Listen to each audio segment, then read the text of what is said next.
Okay. I'm sorry you get to see so much of the nuts. You're seeing how the sausage is made right now, is what you're doing. Ah, there she is without her jacket. Now the new experience of trying to get equipment to over hearing aids, that's fun. Try a mask on.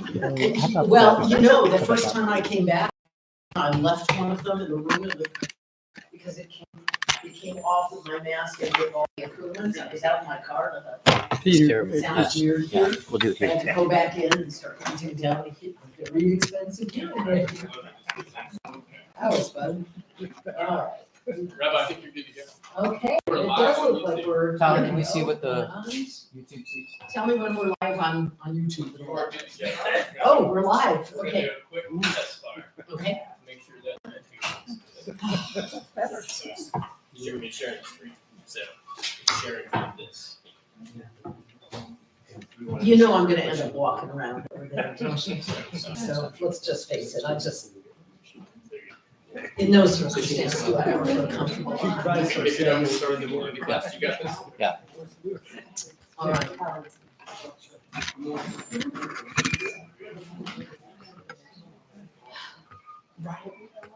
All right, that's what you look like. All right.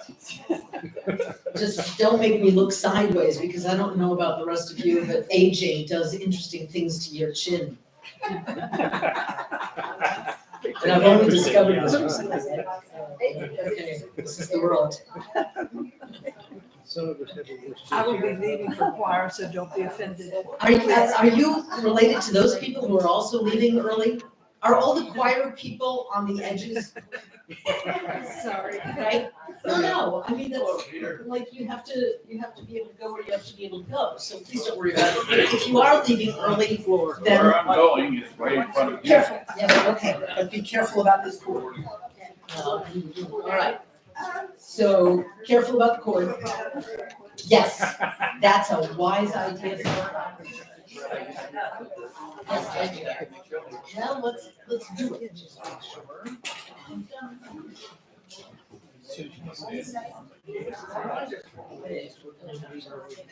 Oh, no. There it is. Yeah, it's right here. Yeah. All the, not a front row person.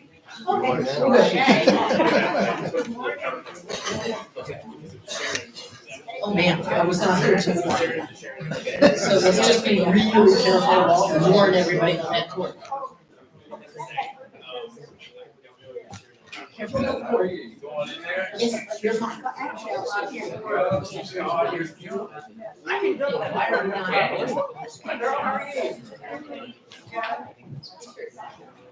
Can you explain why the PowerPoint keeps rippling down?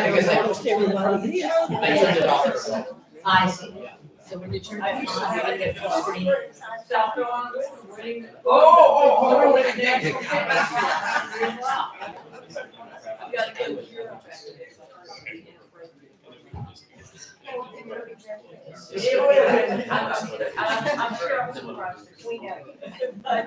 How many people are feeling a sense of trauma and deja vu back to the days of science classes? And raise your hand if you are feeling traumatized by this work. I avoided science classes. It is a joke in my family that I graduated in 3 years of my high school. And in order to get the administration to agree to let me graduate in 3 years, they made me take PE, 2 sections of PE in my junior year. So twice a day, I had to put on a pair of bloomers. Right? And keep in mind that when I entered high school, they assumed I would grow.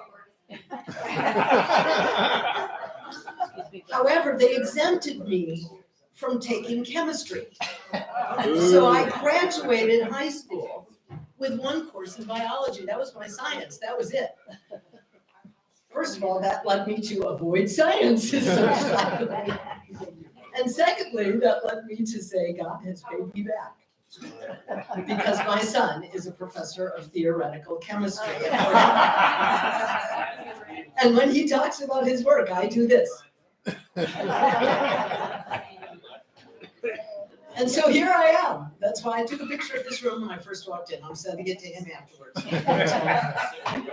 God is still punishing me, honey. Yeah, don't ask me what he does, please. I keep asking him, dumb it down for mommy and give me an elevator speech, right? And then he does that, and I remember it for about 10 minutes. Something with very small things like, like proteins, I don't know. And there's lots of like pretty pictures that move. His PowerPoints are so much more interesting than mine, I'm just telling you. So I think we're on. All right. Okay, We're Barbara, here. let me introduce you. Oh, I think we're ready. Well, I don't need to introduce you, but let me just introduce you. We are delighted to have Rabbi Barbara Thiede with us this morning again. This year, we look forward to this every year. And Barbara's going to be talking to us about who is the God of the Hebrew Bible. And I want to read a synopsis of what we're going to be doing for these 3 weeks. Barbara's topic is, who is the God of the Hebrew Bible? How does the deity manifest in the human world? Is God behind bad things happening? Or does the deity just permit them to unfold? In this 3-part series, we will first explore how God appears to humans and in what forms. In our second gathering, we will consider what God seems to want from humanity, how humans interact with the divine presence, and whether God can change God's mind. And in our concluding session, we will ask what the God of the Hebrew Bible has in common with the God we both pray to and long for. That's beautiful. Well, I'm writing a book on God right now, so there you go.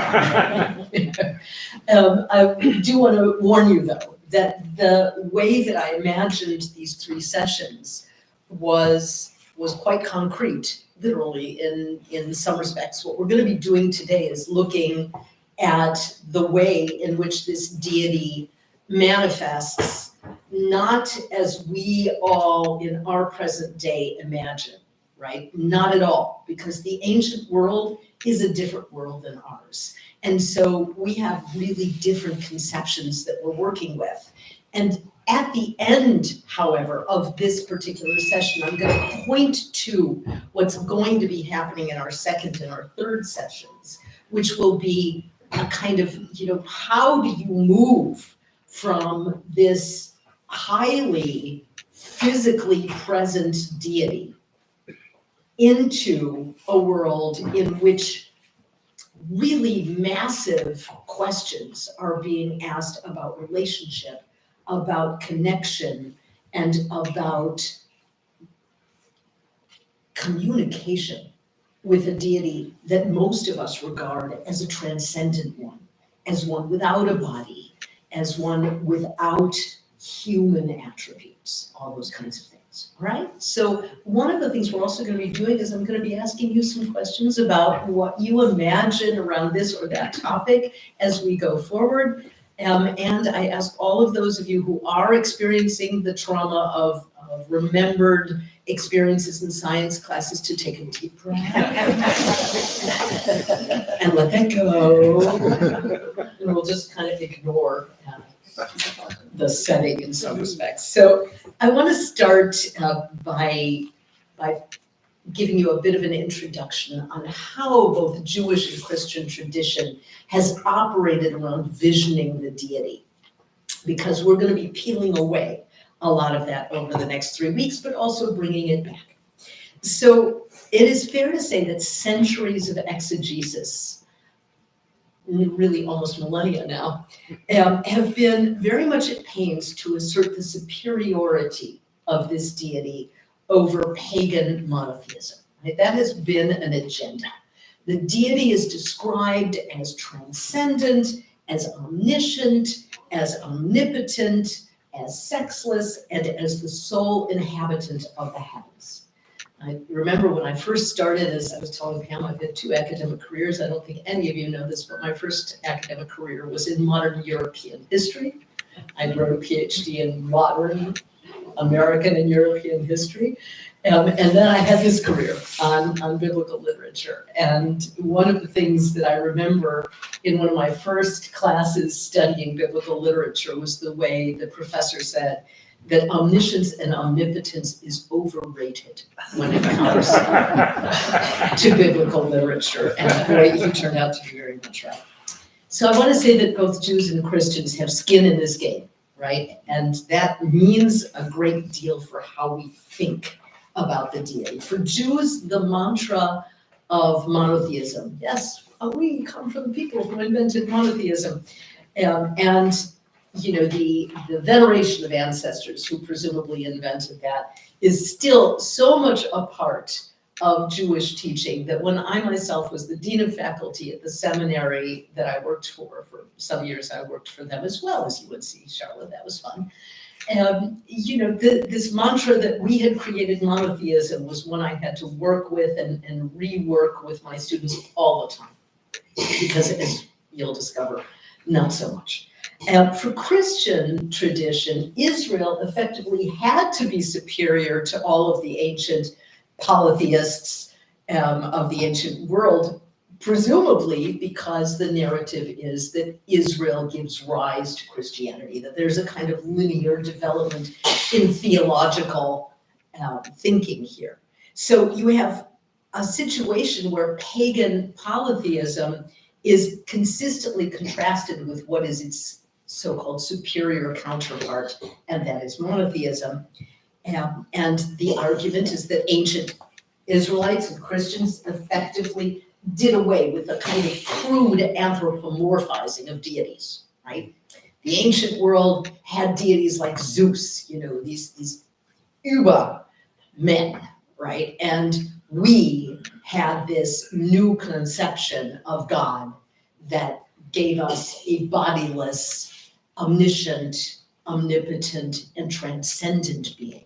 So I want to name that trajectory because one of the things I want to do over the next 3 weeks is complicate it, which is, as you all know, kind of how I do.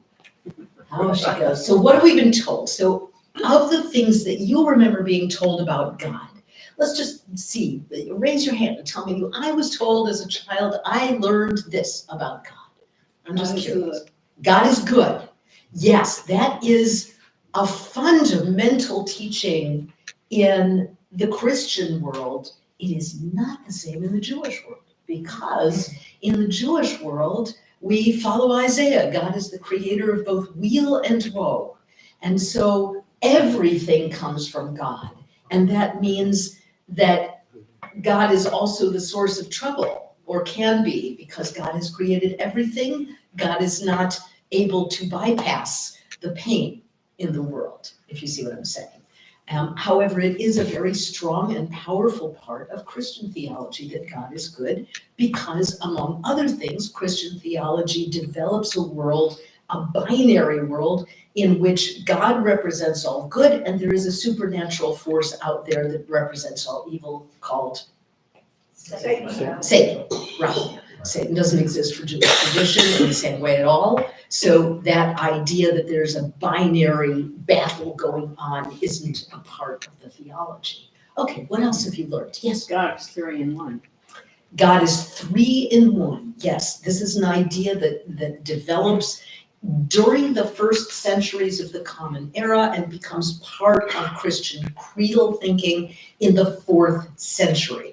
It really lands in the Nicene Council of the 4th century. So it's an idea that actually develops over years, hundreds of years really, of debate among Christian communities around the nature of God, right? And how to position particularly Jesus in that context. Okay, what does God control? Everything. So which is also kind of this problem, you know, moment, which is this why I've often felt it, oh really, you know, when I'm talking to my Christian colleagues, right? Like, how do you work that out exactly? But yes, on the one hand, God controls everything, God is omniscient, God has a plan, and on the other hand, there is this disruptive force, which God is constantly battling with. Anything else? God sees everything you do. God sees everything you do. Yes, this omniscient God. Absolutely not the deity of the ancient world, right? I think I've told you that sometimes I tell my students God mumbles, fumbles, and grumbles, in that world. I know exactly what you mean because I know the experience, as I'm sure many, if not all of you have had, of feeling that being known down to your cellular space, right? But that isn't the concept there. I think in ancient Israel, there was kind of this understanding that you should love God, worship God, and fear God. Yes, keeping in mind that the word love is actually related to the obedience you owe. It is almost a political kind of concept in the Hebrew Bible. So it doesn't have necessarily the same kind of emotional quality exactly that we think of when we think of love. But absolutely, you're meant to be loyal, you're meant to be faithful. If you're not faithful, you're going to be in trouble. That's a lot of my second chapter in the current book that I'm writing. So, okay, so some of the things that we also, and I alluded to, is that the ancient deities are these deities who are human beings writ large. They're just super human beings. And that the Israelite deity is all these other things, right? Never described in human terms, but transcendent and non-corporeal. And that no image can be made to represent God, right? So we have these kinds of ideas that are often operating in our assumptions. And then I want to ask myself, well, all right, what we've been told is, again, that the Israelites invented monotheism, and we are the inheritors of that idea. So what do we actually know about the ancient world? So one of the things that I've been spending years telling my students is, do you really think that human beings 3,000 or 4,000 years ago thought all that differently than you? Really? Because, they had the same kind of bodies and brains, and not much has changed about us physically other than we live a lot longer, right, in the last 4,000 years. And if you look at ancient cultures, you'll be surprised to find how often those ancient cultures do in fact envision a deity who cannot be visioned. So the picture I have up here is likely King Urnamu, who is bestowing a governorship on one of his men. The deity Sin Ornana is himself only indicated by a crescent, right? That's an abstract symbol for the deity. And, there are pictures of worshipers of ancient Babylonia and Sumeria, right, being depicted in the same kind of way, in stone carvings or paintings. And the deity is represented by nothing more than an empty chair, because the deity cannot be visualized, because you cannot conceive of how the deity might look. So that empty chair or throne represents the deity's power. So we already have a conceptual world in which the deity is not always depicted as just a big guy, right? With, some long flowing beard. Beards are important, by the way, but that's a whole other story. So we want to start by understanding that when we look at all of this, the ideas we've had about polytheism versus monotheism are not so simply defined. The dinger, that little star-like thing at the top, is just a sign. And that sign is meant to say, God is coming, a deity is present, it's just a sign. It's a sign that doesn't necessarily name a deity, and it is a Sumerian way of indicating divinity follows in this text. And sometimes people, so interesting, what we associate with deity and divine power. In the Sumerian world, among other things, people who suffered from epilepsy were understood to be divinely possessed. So sometimes the dinger refers to someone who is suffering from epilepsy, right? I didn't even want to think about that, right? It's very, very different than our expectations. So envisioning God, I would just like us to take a look at this particular wonderful poem. How manifold it is, what thou hast made, they're hidden from the face of man. O sole God, sole God, like whom there is no other. Thou didst create the world according to thy desire, whilst thou were alone. All men, cattle, and wild beasts, whatever is on earth, going upon its feet, and what is on high, flying upon its wings. Does this sound familiar? It should, right? If I hadn't told you, where do you think this would come from? Who wrote this text? The Bible. Pardon me? The Bible. Psalms, right? You're thinking this comes from Psalms. No, it's the great hymn of Aten, which was written in the 14th century BCE, right? By Egyptian writer who was composing a poem, a hymn to the god Aten, who he conceived of as the sole god and the sole creator. Ideas of sole god and sole creator were not invented by the ancient Israelites. They were not original in that idea. And what is interesting? The hymn bears a notable resemblance to the biblical Psalm 104. Scholars have taken these two texts. It's a much longer psalm, the hymn of Aten, the hymn of Aten. And you can actually put these two things side by side and look at the language and say, heavens to Betsy, that looks similar. You can do the same thing, by the way, with certain psalms and Canaanite texts, because many of the Israelites probably were descendants from Canaanites, actually. So one of the things we want to start with, what are these three slides meant to tell us? That ancient peoples outside of the Israelites already visualized deities as essentially invisible beings, already at least played with or considered the possibility of there being one sole deity. These ideas are not invented by the ancient Israelites. I'd like to say as a Jew that myth is yes, my people did that. No, my people did not. They ran with the idea eventually, but that's important for us to remember. So who is this God? Now, some of you know that in fact, I'm sure all of you know that there are multiple writers at work in the Hebrew Bible. The texts of the Hebrew Bible are over 20 books. They're written over centuries of time. They're edited and re-edited. We are able to identify, particularly from the first 5 books of Moses, but also later, some of the kind of names. We've got named authors, not with proper names, but the J writer and the P writer. You're seeing texts from both J and P, and these are writers who wrote at least 300, if not maybe as much as 500 years apart from each other, but both conceived, the J writer who wrote between 972 really and 722, and the P writer who probably wrote in 6th, 5th century, both of these writers are doing the same thing.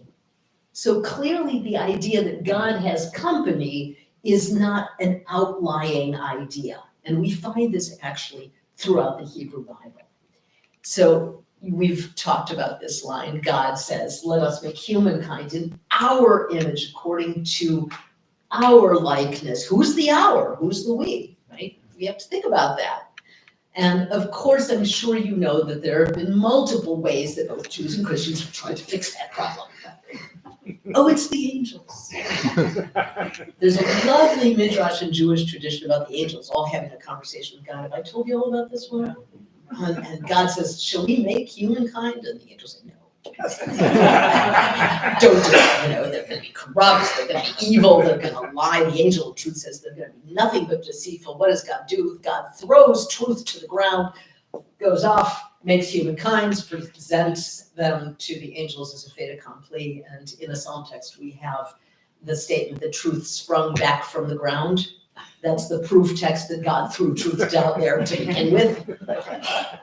Christianity, of course, developed some, and given that this text was written when it was written, close to 800 to 1,000 years later, the idea of the Trinity and said, oh, that's what this is, right? The hour is the Trinity. God is speaking to those other beings, which when I first was told that by a group in Kannapolis, I kind of went like that. Because of course, 900 years earlier, people are not actually imagining what's going to happen 900 years later. So for me, that was a historically enlightening moment. And which isn't to say that you can't do all these things, by the way, because you can if you know what you're doing. And more we language, man has become like one of us, knowing good and evil. This is a chronic problem in the ancient world and in ancient literature. Chronically, the deities are concerned about human beings trying to snatch eternal power and divine power. They're going to get divine wisdom. They're going to learn to live forever. There's the story of Adapa. There's multiple narratives, Gilgamesh and so on, about human beings reaching for divinity themselves. Their competition, as soon as you make them, they're trouble. Those angels were right. So, there's this, look, let's go down, confuse their language, right? Again, a lot of we language. God is not inhabiting a heavenly realm alone. There's so many of these examples that I could do an entire lecture on that, but I want to also be able to get to other things. How does God live? Who does God hang out with?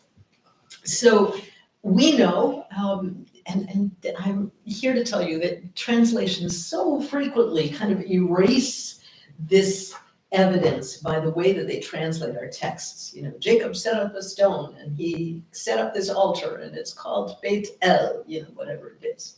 Well, those things literally mean the house of God.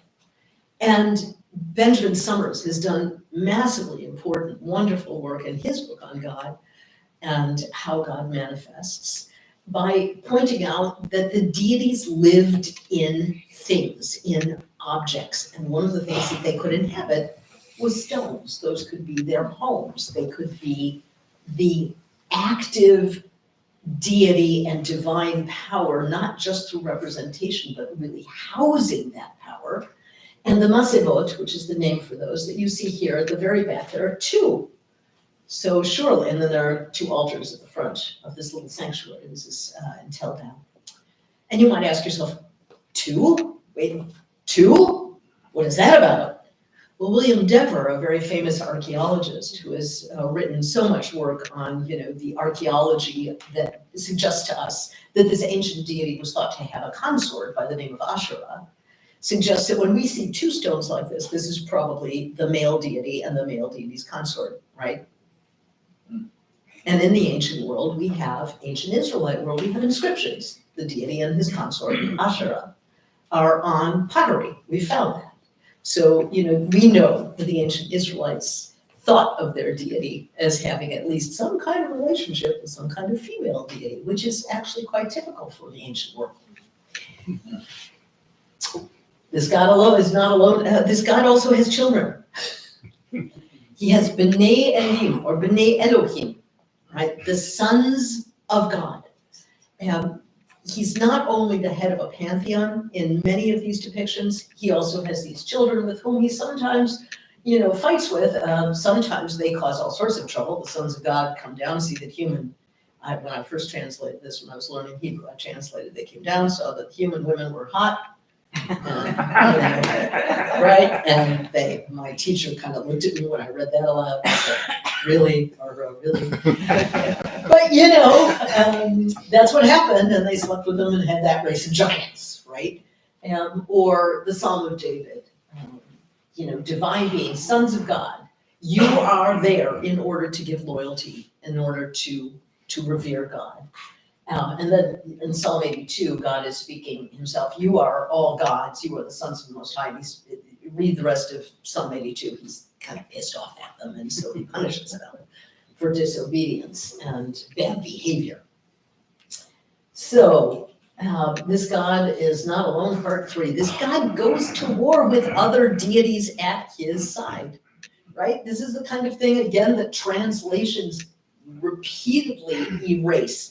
right? Because ancient deities had names, right? Anat's name is actually a name that is akin to turbulence or violence, right? Reshet, that deity his name means pestilence. He's a deity you don't want to meet up with. We did 4 years ago. Reshet was here, unleashed COVID, and there we were, right? This is the name of that particular deity. Thiede, the plague, also a similar COVID-like deity.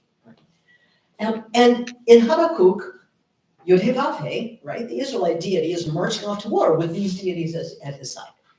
So these are depictions, ancient depictions that we need to consider. And this next scene is actually one that I spend a whole lot of time talking about in a chapter of my current book, where Yod-Heh-Vav-Heh essentially sends his ark into the temple of Dagon. That's a very deliberate decision on his part. He's got that figured out. He knows what he wants to do. And the ark is like that stone. It is like a Beit El. He inhabits it. He is part of it. That ark is him. It's not just a housing for things. It's him. And he gets into this temple, and the first night he's there, he knocks Dagon down to the floor. Philistine's gonna go, oh no! And they put their God back up. And remember that for these ancient peoples, that deity is not just an idol, it is the deity, right? We think of this in different ways than they did. And so what happens? The deity then really goes after Dagon, knocks him down, cuts off his hands and his head. This is, by the way, kind of a metaphor in the ancient world for everybody breathe, for castration, to cut off a man's head or to cut off his limbs. And so the deity has a very powerful effect on his enemies. He fights with other gods. No, by the way, Dagon does not come from the word fish. Okay, that's a mistake that people thought that came from the Hebrew word dag, which means fish, but it actually comes from Dagan, which is a word for fertility. Dagon was a fertility god, which also is frequent in the ancient world. So, what kind of deity is the one that we're looking at? Well, he's an emotional guy. The reason my third book is entitled Breathe Again. Are you all breathing? Take a deep breath. It's entitled Yod-Heh-Vav-Heh's Emotional and Sexual Life in the books of Samuel, How the Deity Acts the Man, right? And so I do a lot of exploring of what kind of emotional life does this deity have. And unfortunately, I don't know why, on my screen, these were all very large, but you know, what is being said here? We hear God described as saying, my sorrow is beyond healing. My heart is sick within me. And the heart in the ancient world is not just the physical heart, it is also the mind. God is actually saying his mind is troubled, right? The heart is the seat of the intellect as well. And Yod-Heh-Vav-Heh was sorry. He regrets that he makes humankind. He grieves over this. And then, you know, he questions himself. He talks to himself. Remember the God who mumbles, fumbles, and grumbles? This God also says, should I? And that's what he does here with Abraham. Should I hide from Abraham what I'm about to do? And we know what he's about to do, which is to wipe out cities and destroy whole peoples, right? So we have a highly emotional, in some respects, deity who also is very noisy. You can hear God all through the Hebrew Bible. This is a deity who can be heard as he walks back and forth in the garden, and the Hebrew word, Thiede, literally means he's pacing. He's doing this, walking back and forth in the garden, and the human beings hear him, and of course, they decide to hide in the best place possible. Right in the middle of the garden, at the tree, where they were told not to be. Yes, human beings continue to be that amazing. Well, you know, I never cease to be amazing. And, you know, in this Amos text, we also have God roaring and making so much noise. The noise that God makes is actually part of how he goes to war, how he defeats the enemy by making a terrific amount of noise. So, we're looking at, I'm gonna read from this very interesting book, which by the way is well worth looking at, even though it is almost 400 pages. It is fascinating. The author here has summarized decades of scholarship on the ancient deity, and it is both entertaining reading, and it will also be shocking and upsetting and disturbing and intriguing and thought-provoking reading. But it's a masterwork of summary of decades of scholarship about this deity. And the author writes, in the Bible, the sound of God is concretely physical. Even when the deity hides his body from the world, his noise materializes, sweeping, rumbling, roaring, or reverberating through the earthly realm, disrupting any delicate difference drawn between the tangible and the incorporeal. God makes small and God makes overwhelming noise. God rustles in the garden, he thunders, his voice is over waters, he breaks the cedars. You get a sense that, that's pretty physical stuff, right? Well, and God has a body. He really does. He's doing all sorts of stuff with his body. His hand writes, he's the one who inscribes those tablets, remember at some point, right? So Moses does one set, God does the other. And God regularly uses his arm to smite with, to go to war with. God does in fact sleep. God does in fact eat. God takes a seat and watches while his people eat. He sits on thrones, his legs are described. He takes palsy walks with his best buds all the time, right? Enoch being one of them, and the Israelites themselves, he walks with them. There's like a whole passage in the book of Samuel where David is told, God will walk in front of you before you battle. That's not meant metaphorically. That's meant literally. God's going to be in front of you helping you defeat your enemies. God is described as being so powerful that his tromping on the ground, if you read in Judges 4 and 5, will, shake the earth, right? God has legs. And now I'm in that moment where I have to ask you to take a deep breath again. Right? I'd be doing this with Jews too. Yes, God has that too. And by that I mean, this deity has genitalia. I know it's upsetting and disturbing, but he does. And he will describe these sometimes obliquely, and sometimes we get more literal descriptions. This first moment from Exodus 33 is when Moses wants to see God's glory. The word for glory, kavod, may also refer to the power of God's genitalia, according to scholars. And so, these things are combined as symbols of power. And God says, no, you're not going to see that, but I'll turn my back to you. Now, I really want to point out that the tiny little word that you cannot read there because it's too small, that Hebrew word achre, literally is used to describe in two other places, not a back, but lower down. Right? The, buttocks of animals is what this word is used for. That is a translation decision that's meant to not upset you, right? Because if you had, I'm going to turn my butt to you, I'm going to essentially move you, that would be a little bit weird for us, right? We've had 2,000 years of translators trying to make Bible sound quite different than it actually is in the Hebrew, where it is much more graphic, much more fun, much more raucous than any of you could imagine. And a similar situation is here, Ezekiel 1:27. The word that is used here, loins, that's hilarious, really, if you read Hebrew, because the actual word that is being used there, the motnav, is a dual form and most likely refers to testicles, not lungs, right?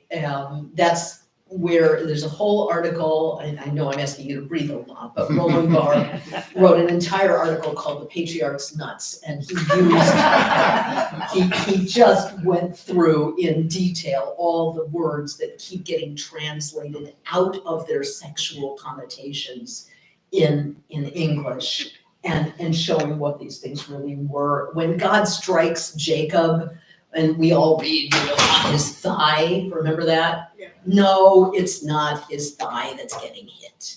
When the deity strikes the Philistines with so-called hemorrhoids, it's probably more likely the male member that's being referred to here. You know, when ancient males strike each other, probably not an unusual thought for us, where is it gonna hurt most? So, you know, we do have a body there, and I'm not even giving you the horrific and frightening texts in prophets in which the sexual aggression of the deity is quite disturbing. But there are texts in Hosea and Ezekiel, particularly one in Hosea, which actually could be described, frankly, as a rape scene from the deity attacking his people Israel, who are figured as a female, right? There's a whole question of why is it that the men of Israel are personified as female, and what happens. It's also a part of my current book too. All right, so how does God show up? God also shows up, and I've given you 3 translations here because I want you to see this extraordinary, I've just spoken about some of the worst and most dangerous and scariest of texts, and yet we also have something like this. God speaks to Moses, panim, panim, right? Face to face, presence to presence, as if he were speaking to a friend. Now that should sound actually quite familiar, right? Because one of the things that happened in Christian theology is, my friend and colleague, Dr. Sean McLeod will tell you, is the introduction of the idea of Jesus as friend. That's relatively new, by the way. It's only a few hundred years old. But it is a really current and important part of a lot of present-day Christian theology, to be able to speak to Jesus as if, you know, Jesus is my friend, right? I'm sure you've heard that phrase. And although it's new, in terms of its theological importance, particularly in America, this idea hasn't really taken quite the same hold in Europe as it has in American religious settings. But it's also old, right? God speaks to Moses as if they were friends. And I think that is really, has a certain kind of delicious sweetness to it that we want to take account of. Now, you know, I really would like to show you how it is, this is a teaser for the next couple of weeks, how it is that we come to where we have come to with this deity. On the one hand, this deity's name is likely, most likely, to mean destroyer. Now, there's an interesting story behind this. Remember German historians? They used to be like the cream of the crop, especially in the 19th century. And in the 19th century, a dude by the name of Hermann Holzinger wrote the Einleitung in den Hexatuch, which is the introduction to the first 6 books of Moses. He published in 1983, and he argued that the name Yud-Heh-Vav-Heh came from a Hebrew root hava, which means destruction. This idea was never taken up.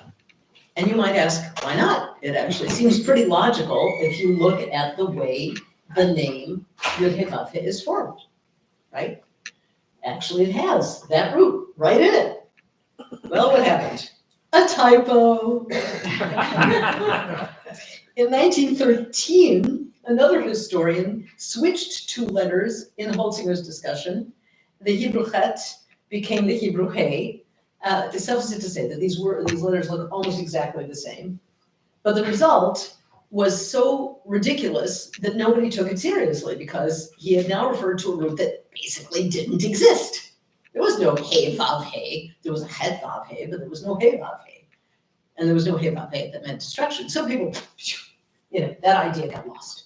And in the meantime, another idea became very powerful, and that is that the name actually comes from the root for being, hey yud hey.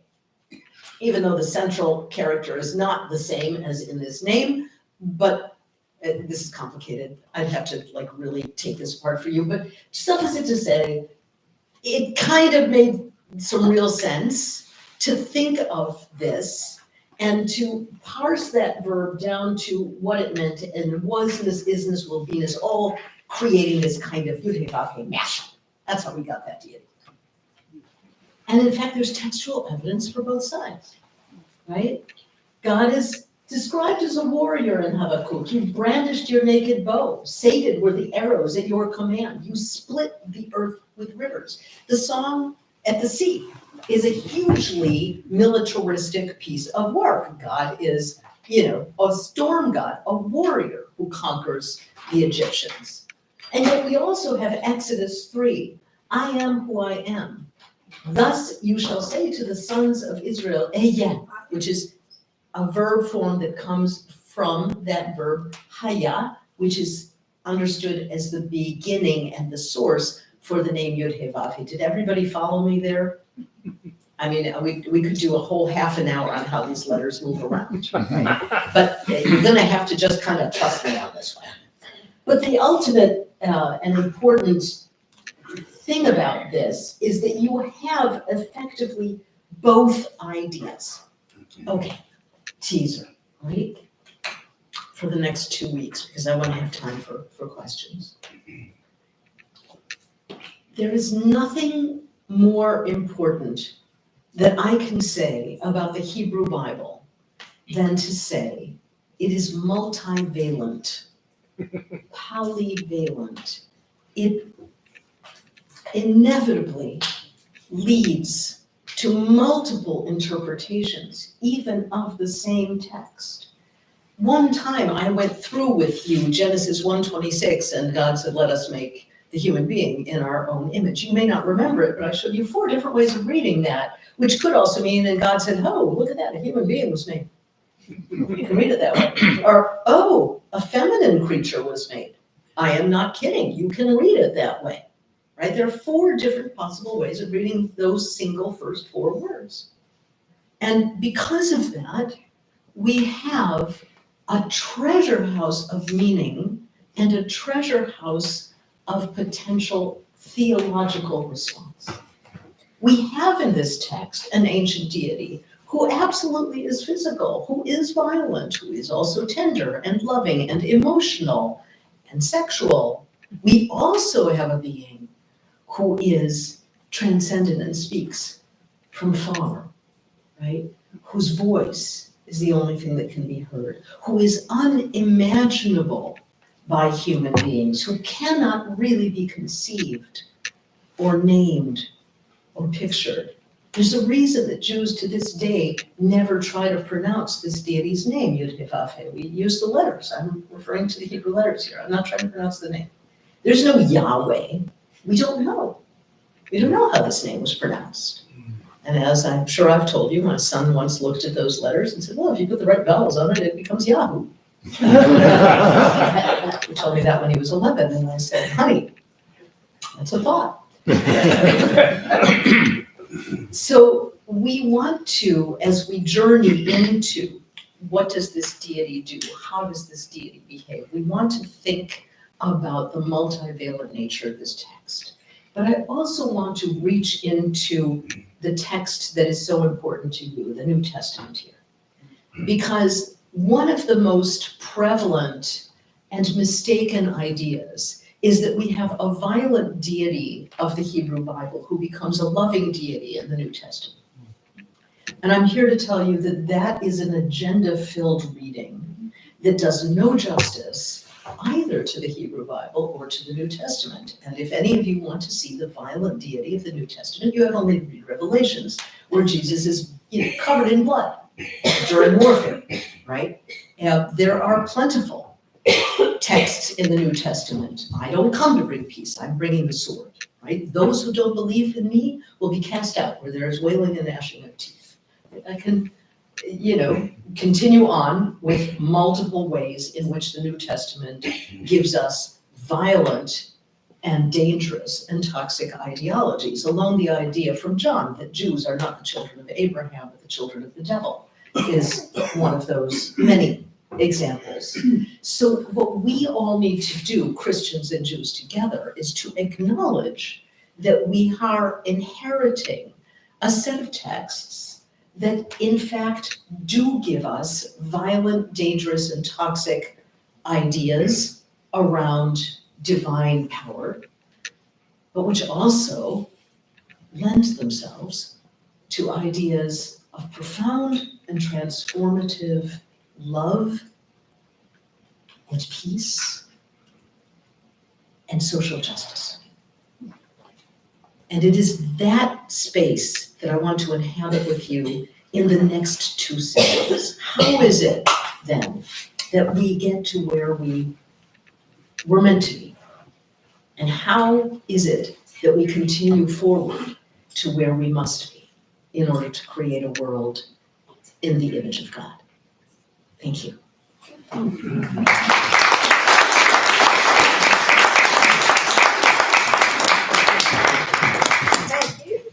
Well, time for questions and comments. I also want to say that under normal circumstances, I always try to make every single presentation 18 slides long, because 18 is the meaning of life. It's the same value for the word chai, life, in Hebrew. And unfortunately, last night I discovered that I had miscounted. I have 17. But when we count for a minyan, right, like to be able to say we've got 10 Jews to say prayers, we sometimes call the Torah, the 10th if necessary. So I'm going to count myself as the last one. Okay, questions, thoughts, ideas? Yes, sir. The red book you mentioned, author and title. Yes, Francesca, and I'm going to say this slowly so I say it right, Stavrakopoulou.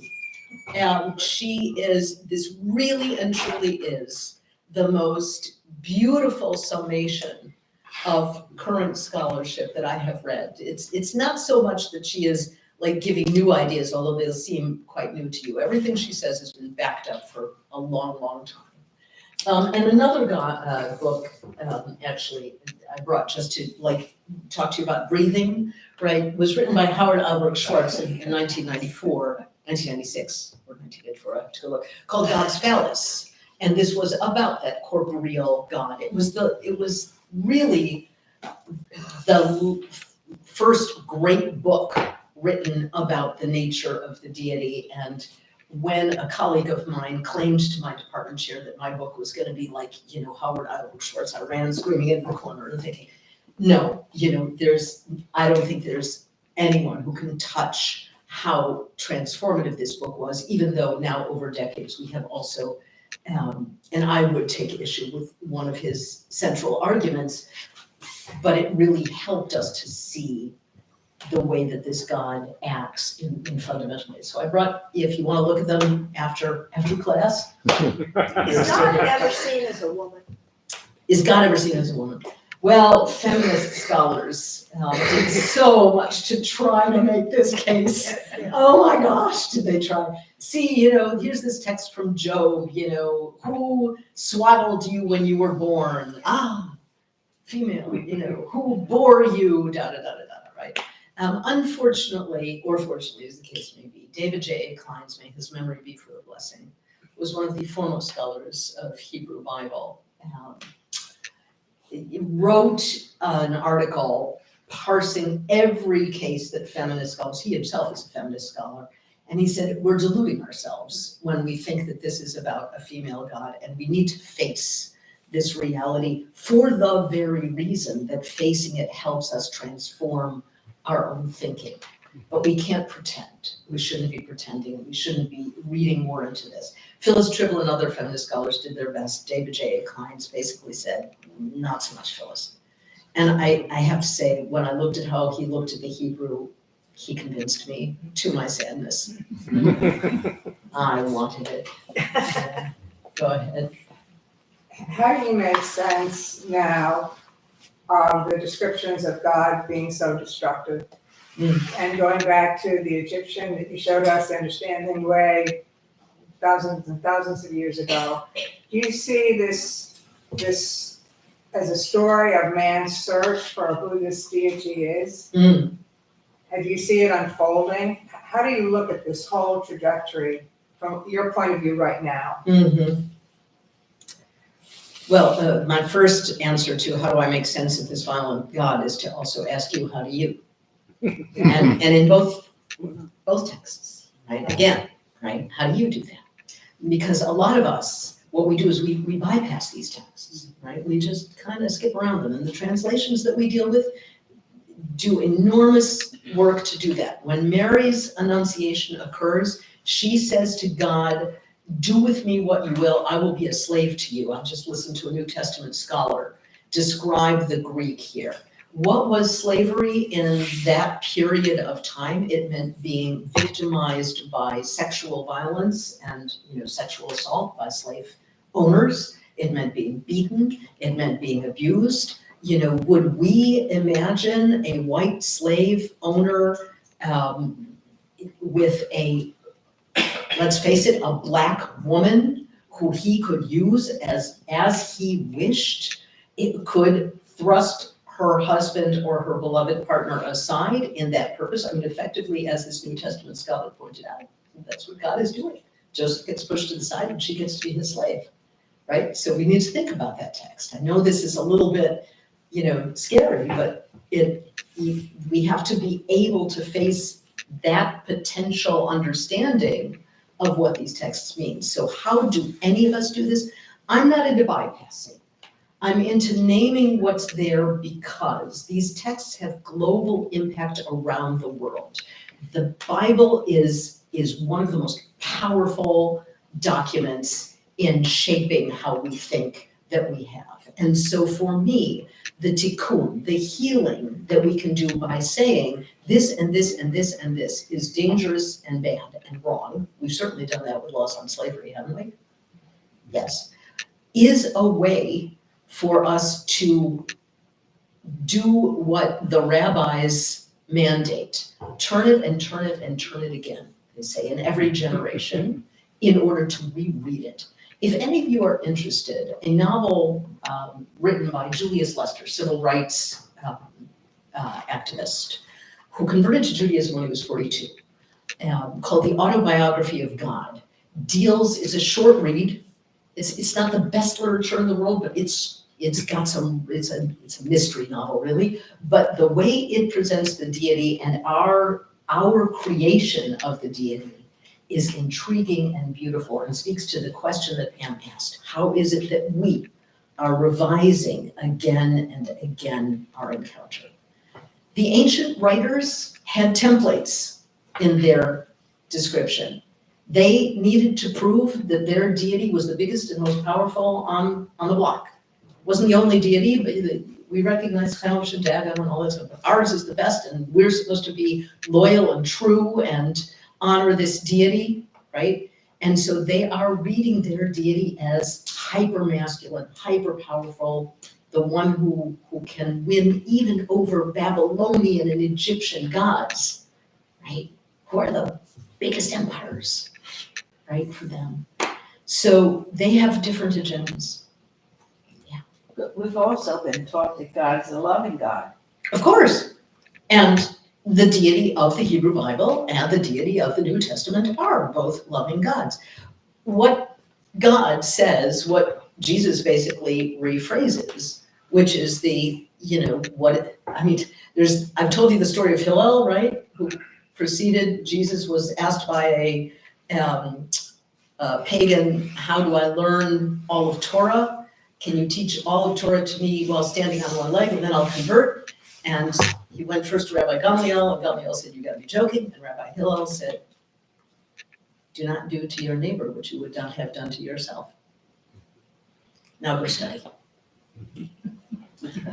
I mean, is that not central to both texts? Over 50 times the Hebrew Bible speaks about how we should treat the orphan, the widow, the stranger among us. Multiple times, love is understood as fundamental to social justice. Justice shall you pursue, right? It's all there. It's just that it's not the only thing that's there. Other comments or thoughts? You know, I'll tell you to be shy in your own time.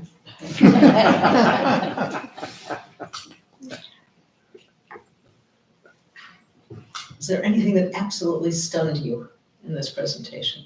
Or did you expect all that I ended up saying? I really was fascinated by the image of the two stones. I had never seen that. And so then I've been thinking about it through the whole lecture, and I'm thinking about how the Torah has the two rods. Yes, it would be hard to hold up the scroll otherwise. So I see some parallel there. That's an interesting idea and an interesting image, right? I mean, obviously, I can't imagine how you would hold up the scroll in any other way. You have to have two ends because the scroll is a long strip of text. It's still an image, and it's It's still an parallel. image, and a very powerful one, yes. And I've always thought that stones, I've been to ancient places, I've always felt that there was vibration there.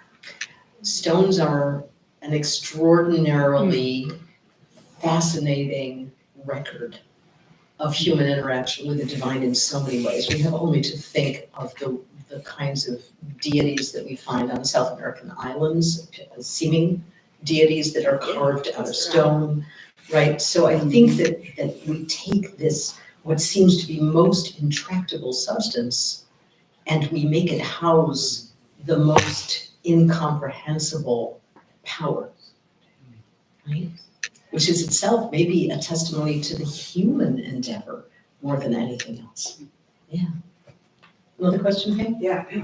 So I'm thinking of the slide where we had God eats and sleeps and acts in his arms. Mm. And is that a way of communicating that God is active in the world and God cares for us? And so is that the embodiment of God, the action of God on earth? Hmm. And that doesn't, perhaps that wasn't new, because did the Egyptians have that too, or did the Greek gods have that too, where God was in there? But how was this different than all the Greek gods? You know what I'm trying to I ask? do, and to some extent, the deities of the ancient world did have a lot in common with each other. Most of them did operate as sort of Übermensch, sort of a superhuman kind of being, human beings writ large, and Yod-Heh-Vav-Heh actually is not so different than that in that guise as warrior against other deities. But what you're really asking, Pam, is a quintessentially beautiful question around what is open to us in interpretive possibility. Can we see a sleeping, breathing, watching God who sits and watches his people, right, in a way that permits us to feel that we are not alone on this earth? And I think the answer to that is absolutely. There's, on the one hand, the flood is the destruction of everything, and it is a horribly violent, awful, awful thing that God would wipe out all humanity, all animals, the entire earth. It's horrible. It's really a terrifying story. And this kind of flood story, we also see multiple versions of this flood story in the ancient world, from Babylonia and Sumeria. And yet there is this incredible moment where God closes a window, right, on the ark before the rains fall in one of the two flood stories. It's a very tender thing. God puts clothing on Adam and Eve before they are exiled. That there's these tender moments that are so exquisite that God speaks face to face with Moses. And how can that fail to move us to believe that we too are capable of feeling the hand of God? I used to say, because you all know I make my own kippot, that for me a kippah is God's hand on my head, right? Just holding and keeping me safe. So, this too is our legacy and our inheritance. It's wide ranging and very challenging. That's a lovely question and comment, Pam. Yes, ma'am. I was just gonna say, as we see like religion starting to kind of almost like disappear this day and age, we see such a rise in the super powers, the obsession with the Marvel movies. Mm. And I was just wondering, is that, people still need to feel that there's like gods and superpowers, and that's why they're so obsessed with all these, there's so many of those movies. Yeah. I mean, I'm not convinced that religion is disappearing. I am convinced that it's morphing. Particularly because one of the things I'm finding is a rise of certain kinds of religious associations in the political world that just weren't there before, right? There was, like, when I grew up, the amount of religion being part of the political discourse was nothing like what it is today, which is really, quite interesting and different. So it might be that the way that religion manifests doesn't look like it did when we were young. Do I think that people appreciated the Marvel movies because they had a need for God? I do think that there's a certain similar entertainment value to, Captain America and the deity who marches through, and conquers all enemies. But I don't know that I would have the knowledge to answer that question, as interesting as it is. I think you need a sociologist. So I'm gonna see. What is the earliest evidence that humans have a concept of God? I'm sorry, What is the earliest evidence Oh, that humans have a concept of God? you absolutely have the wrong human being in front of you. You should have my husband, right? Because one of the things that my husband researches is the sort of birth of language and the birth of language around various kinds of conceptual things. And he has 4% Neanderthal blood in him, of which he is extremely proud, by the way. I only have 2%. I have more Dennis, so it's weird. But he would probably tell you that we find evidence of spiritual life and consciousness going back even into the earliest records of human history. We're wired for God. Maybe. Barbara, thank you. Thank you. I'll see you all.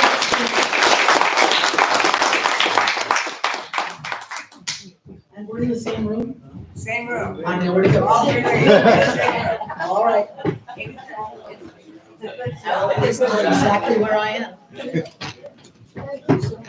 Absolutely. I always wonder to what extent am I going to be upsetting and disturbing. Well, we can go either way, I guess. I figure if you keep asking me that, this is a good argument. It is.